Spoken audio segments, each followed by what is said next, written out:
చెప్పుల గురించి ఒకటి చెప్తాడు. ఓకేనా?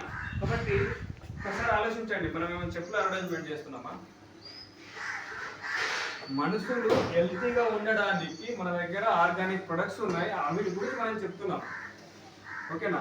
వాళ్ళు కోట్ల రూపాయలు సంపాదించిన వాళ్ళు, ఆల్రెడీ కరోడుపతులు వాళ్ళు, సెలబ్రిటీస్ వాళ్ళే, అన్ని కోట్లు ఉన్న వాళ్ళే డబ్బుల గురించి, షాంపుల గురించి, చెప్పుల గురించి, థమ్స్అప్ల గురించి చెప్తున్నారు. అంతెందుకు, నేను భయంకరమైన నిజం చెప్తాను. గుట్కాలు తయారు చేసే గుట్కాల గురించి అడ్వర్టైజ్మెంట్ చేస్తున్నారు. గుట్కాలు వాళ్ళు ఎవరు తెలుసా?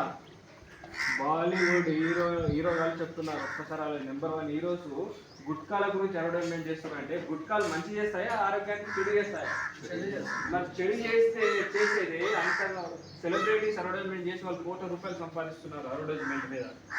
సో అన్ని కోట్లు ఉన్నోడే చెడు చేసి డబ్బులు సంపాదించంగా మనకి ఎన్ని కోట్లు ఉన్నాయి? మనం మంచి దాని గురించి చెప్పి మనము డబ్బులు సంపాదించడానికి మనకు సిగ్గు ఎందుకు, లజ్జ ఎందుకు నేను అడుగుతున్నాను.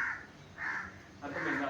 డబ్బులు సంపాదించడానికి కోసం 1,00,000 మనం ఇక్కడ ఏం చేస్తున్నాం? నేను దుబాయ్ కంట్రీ పోయినప్పుడు పుల్లాయి సాగు చేసిండు, రాజు సాగు చేసిండు.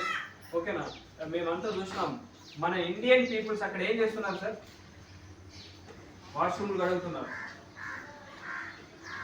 అర్థమైందా? ఎక్కడ అంటే తెలంగాణ అన్నారు, తెలంగాణలో ఎక్కడ అంటే నిజామాబాద్ అని చెప్తున్నారు. సో పరిస్థితి ఫ్యామిలీలు మొత్తం ఇక్కడ వదిలిపెట్టేసి, పిల్లల్ని ఫ్యామిలీని అందరిని వదిలిపెట్టేసి, కన్నా ఊరిని అమ్మ నాన్న అందరినీ ఇచ్చిపెట్టిపోయి ఎక్కడో దేశంలో పోయి అక్కడ వాష్రూమ్లు కడుగుతున్నారు. వాళ్ళ చేత కాకుండా వాళ్ళ సూపర్వైజర్ వచ్చి తిడుతున్నాడు వాళ్ళు. ఒక్కసారి ఆలోచించాడు. ఒక్కసారి అంత దూరం పోయింది, అందరిని వదిలేసి దేశాన్ని వదిలిపెట్టి ఎందుకోసం అండి?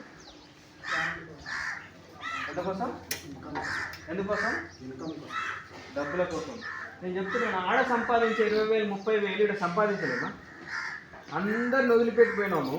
లైఫ్ అనేది చాలా చిన్నదండి. మనం ఆరోగ్యంగా బతికేది 60 ఏళ్ళు 70 ఏళ్ళు మహా అంటే. 60 ఏళ్ళు 70 ఏళ్ళల్లో నువ్వు ఫ్యామిలీకి, కన్న వాళ్ళకి అందరికీ దూరం చేసిపోయి బతకడము ఎందుకు? లాస్ట్ జీవితం అయిపోయిన తర్వాత వచ్చి ఏం లాభం? కలిసిమెలిసి బతికే కదా జీవితం అనేది, ఫ్యామిలీ అనేది ఏర్పడింది. కాబట్టి నేను ఒకటి చెప్తున్నాను, ఇదే దేశంలో మనం ఎడ్యుకేషన్తో సంబంధం లేకుండా, పెట్టుబడితో సంబంధం లేకుండా